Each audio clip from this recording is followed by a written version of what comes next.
Hello and welcome to Lab 4 Spring Oscillations. I'm Carson Lawler, and today we're going to be discussing and analyzing a video of a spring that is moving under the influence of gravity.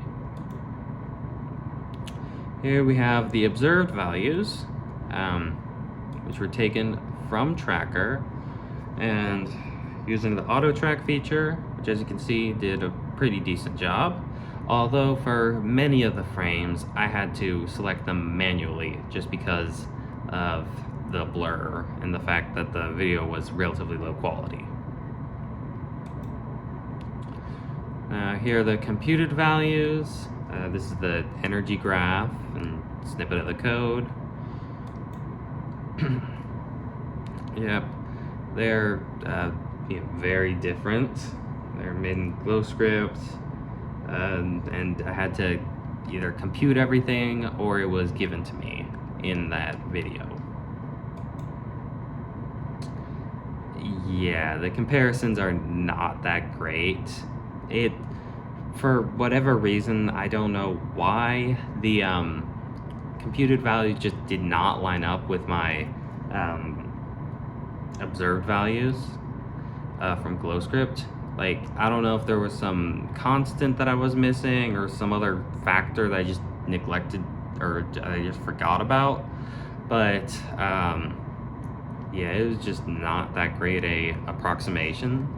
And, yeah, I'll definitely need to work on that if I ever want to redo this lab. Alright, now, what does this mean? The first thing is the energy principle, and no, the simulation does not follow the energy principle.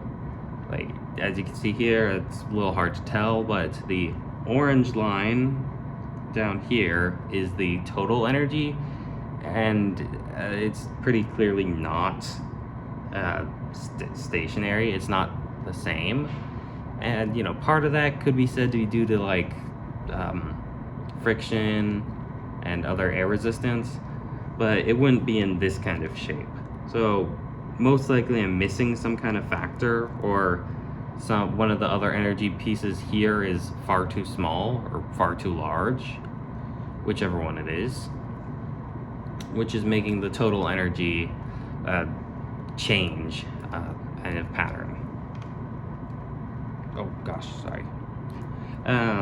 And then the second part is estimating the oscillations based on the X and based on the Y. So the estimates for the X-axis, I just took a single sine wave and measured one end to the other. And yeah, as you can see, here are all the estimations.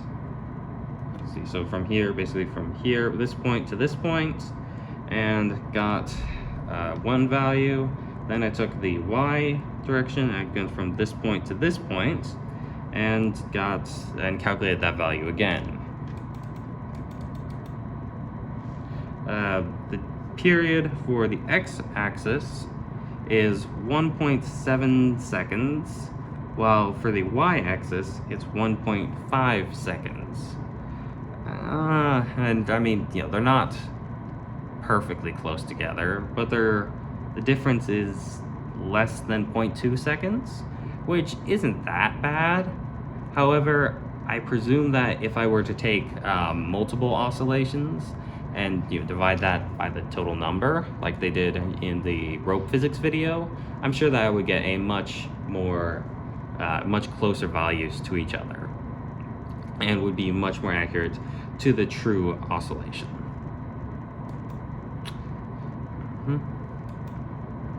Thank you for watching Lab 4 Spring Physics. Have a good night.